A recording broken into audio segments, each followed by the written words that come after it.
ও দাসী, তাই বল মহারাজ পত্র দিয়েছেন, তাই মহারাজা বলেছেন সরু অন্নপঞ্চের সাহায্য রান্না করতে, ঘরে মধ্যে পালঙ্ক আছে, পালঙ্ক সরাতে আর আমার সুরেশ করে দিতে। চলো মা মেয়ে দুজনে চুপচাপ করে ঘুমিয়ে যাবো। চলো। আরে ঘুমাবি কি? শুয়ে নয়, গয়না কাটি অষ্টলঙ্কার দিয়ে যত্ন করে আমার সাজিয়ে রাখতে। ও সাজিয়ে দিতে খুব সুন্দর করে। বাবু তোমার ঘরে পুরা মোবাইল নেই? এক বেরেল পুরা মোবাইল দাও তো। পুরা মোবাইল কি হবে? গায়ে মাখিয়ে দেবো। গায়ে মাখাবি? খেলো মাসে। ও মাই গড, এই জন্য লুকিয়ে রাখছিলাম। আরে পুরা মোবাইল না, এটা মার খেয়ে খেয়ে চামড়া গন্ডার চামড়া হয়ে গেছে। পুরা মোবাইল কথা বলেছি। ওই যে লোকে মাখিয়ে মুখে ফেস পাউডার।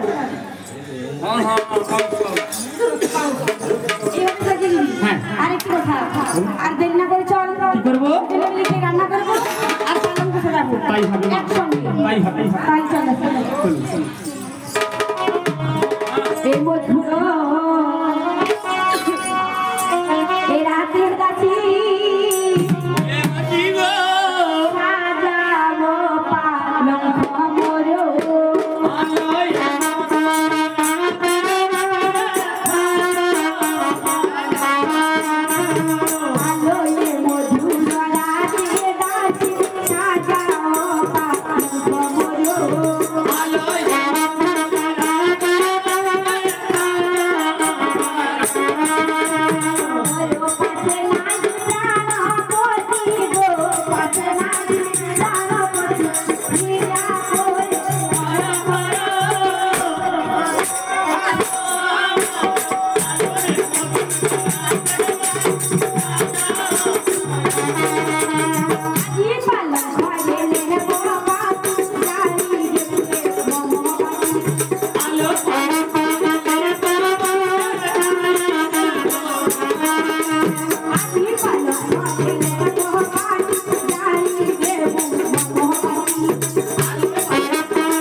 তাই মহামন্ত্রী, তাই দেখে না মহামন্ত্রী, এই মূর্তির রাজসভার কাজ বন্ধ করতে হবে তোমার।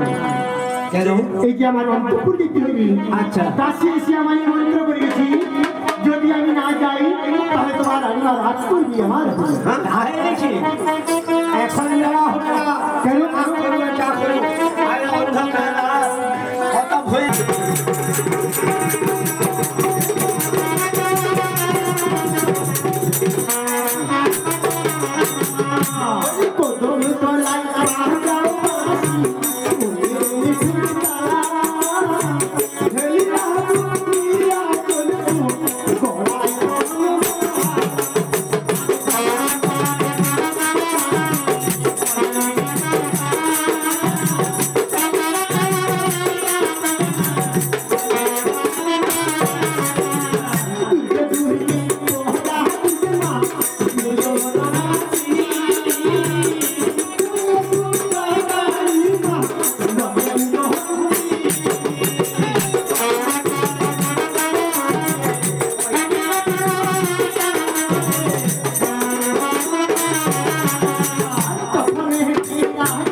তরে হত